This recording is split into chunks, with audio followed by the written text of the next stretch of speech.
Hello, welcome to our first episode of Homemade with the Animator. That's me, Hector Perez, the Animator. Now, when I'm not doing motion graphics work or video editing for Brooklyn Cafe, I am baking. And today I'm going to show you a simple recipe for probably one of the best cookies you can ever have. Chocolate chip.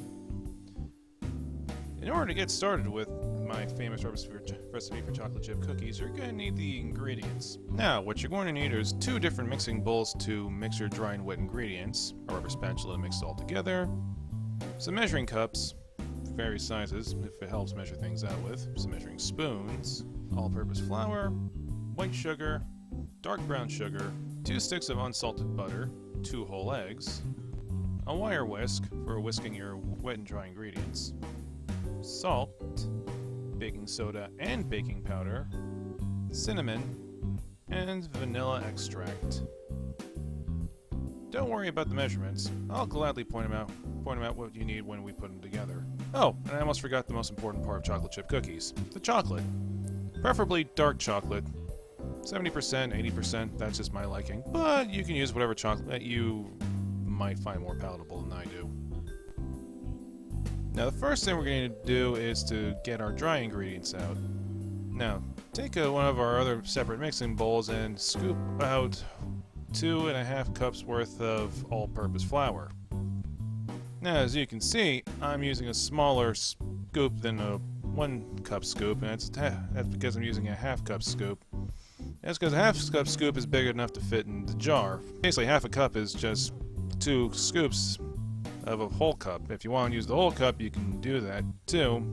It works out, and I kind of just count out 5 scoops in my head, so it's not too hard. Next, we need our half tablespoon of salt. And again, a little bit of salt's important because it balances out all the sweetness and it makes sweet things taste sweeter, if you believe that. After that, you need a half teaspoon of cinnamon. Now, the cinnamon is a nice little aromatic, so it makes it smell nicer, which makes it taste nicer, if you understand how that works. You might want to flick off the excess to make sure you get all that good cinnamony goodness. Afterwards, you need a 1/4 teaspoon of baking powder and baking soda. And this is where the chemistry part comes into baking. I'm not going to go too far into it because I don't really know chemistry all that much, and high school was like 10 years ago for me, so there you go. Just put both of them. You're going to thank me later. Once you have all the dry ingredients all together in your mixing bowl, you get your wire whisk and give it a nice and thorough whisking to get all our dry ingredients all nice and homogeneous.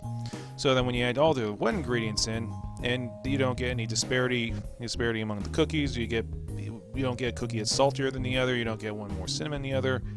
It's just a nice and thorough taste of salt and cinnamon mixed together with the sugars and wet ingredients that we're going to do in our next step of the recipe. Now, in a different mixing bowl, take 1/2 scoop of white sugar and 1 whole cup of dark brown sugar. Then take your rubber spatula and proceed to declump and mix together both the white and brown sugar until the brown sugar is all nice and smooth. Now, take your 2 sticks of non-salted, slightly melted butter and proceed to jam that right into the 2 sugars. Get your rubber spatula, scoop it all that extra stuff up because butter is really important for cookies and baking in general. It's like the lifeblood of cooking.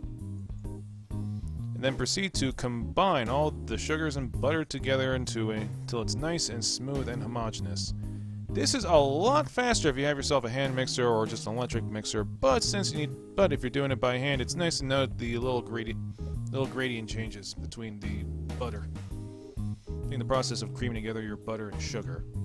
Now, ideally, you want to get a nice light brown color that has enough taste of the dark brown sugar and white sugar. And after about a minute worth of mixing, it should look like this. After you gather all your butters and sugars, you take your 2 eggs and you put them in both one at a time. You can do both of them at a time. I'm not going to judge you, but it is kind of easier to mix together when you do it one at a time. And slow plot for 1-handed cracking of an egg. I'm probably the one who finds that impressive, but hey. And after you're done mixing together all your butters and sugars together into the nice light brown mixture, mixture, you take 2 teaspoons of vanilla extract and mix that in. You don't want to have too much vanilla extract because it will make things taste funky, but it will smell hilarious. It'll smell just the best though. And now that everything's all mixed together, you finish your wet and all of your. Now that's all mixed together, you now have your wet ingredients. And now to the important part. For this recipe, you're going to need 4 or 5 ounces of dark chocolate, which is roughly 2 whole chocolate bars and frozen in a knife and placed into a nice plastic bag. Now, we could break them up one by one with our bare hands, but for expediency's sake, you could just take the heavy side of any nearby object and proceed to vigorously smash the dark chocolate on the countertop. This may take a while. After our chocolate has been thoroughly smashed, you will notice that our chocolate is broken up into these nice and pretty chunks that would look absolutely amazing when you're done baking our cookies. Although you will probably lose a plastic bag in the process, but it's worth it. Now take our new broken up chocolate chunks and proceed to fold them into our soft ingredients. Now, some recipes will say to mix them after we're done mixing together our soft and dry ingredients, but I find it's a lot easier to mix together our chocolate when our wet ingredients are still nice and wet. A lot less resistance when folding things in. You'll see soon on. For our next step, we're going to mix our dry ingredients with our wet ingredients. Now, you can take one bowl and mix it and dump it right into the other bowl if you really are pressed for time, but in my experience, it's a lot easier to do it little by little. So, take about a cup's worth of your dry ingredients and proceed to gently mix it into your wet ingredients. You should notice that little by little, it's going to start feeling a lot more dense. At first, it's just gonna feel like just the creamy cookie dough that you normally get at supermarkets. That's a natural reaction, but don't worry, just make sure to thoroughly mix in each cup one at a time, and you'll slowly begin to notice how it feels thicker and thicker. By the second cup, it goes from feeling just like a creamy Play-Doh-like substance to a more pliable, stable Play-Doh-like substance, and you will be tempted to eat it in this form. Do not do so, it will probably get you sick. Although it has never gotten me sick, but you never know the risk.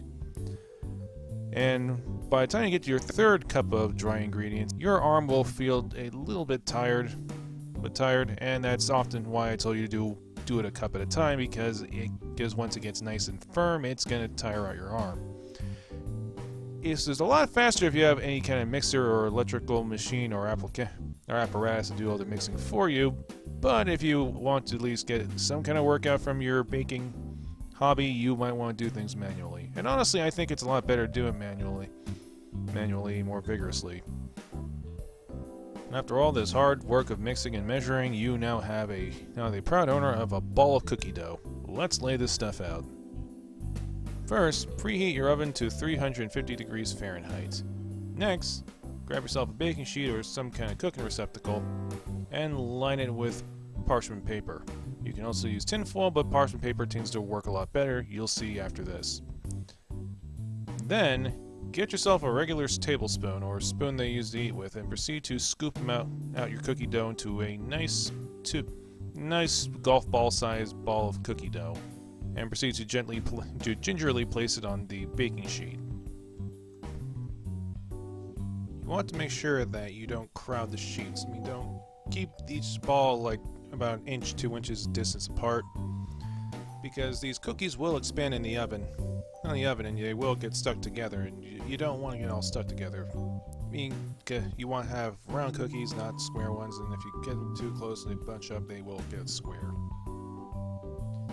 Now look at that. You have all your cookies dough taken out and it's placed out in the tray, nice little balls ready to put in the oven. Set the oven timer for 11 minutes and have a rack set right at the center of the oven. Too high and doesn't cook all the way through, too low and it will burn the bottoms of your cookies, and nobody wants to have a burnt cookie. Now place your cookies in your oven and wait for them to bake. Well, wait a minute. We're not quite done yet. I mean, yeah, the cookies are baking, but there's one more important step that you need to do. Cleaning.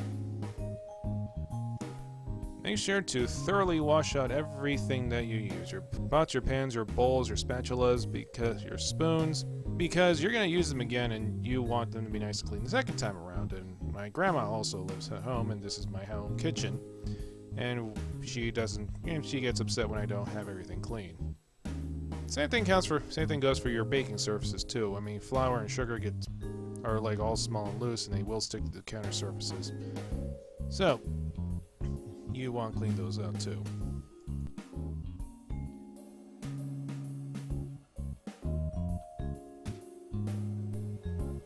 And now, when your 11 minutes are up, you take them out of the oven and enjoy. Part of the reason that you use parchment paper is because they won't stick, and just proof, you can rotate your freshly baked cookies on top of the sheets and they won't stick. They all rotate like that, no resistance, no nothing. And right there, just to prove they're nice and fresh and that these didn't buy these, you get this nice gooey breakage. See that chocolate all nice and melty, that inside just even nice and hot waiting right in your mouth, even though you can't put it in your mouth because it will burn. This has been our first episode of Homemade with the Animator. I really hope you enjoyed this recipe for making cookies as much as I enjoyed making this video. If you have any suggestions for any other recipes you want me to show you to do, or for us to try together, go ahead, leave a comment in this video, or leave a comment in the Facebook page, or leave a message with AMP Productions in general. We will get it. And if there's one takeaway from this video, it's that you really ought to try making your own food. It's nice, rewarding, and if you do a good job, delicious. And besides, you never know when the things you make are better than the things that you sell anywhere else. No, if anything, it's just something for you to brag about your friends or to just give as gifts. And I never had any complaints of people saying they didn't want to have homemade cookies as birthday presents. You know, something to think about. Goodbye.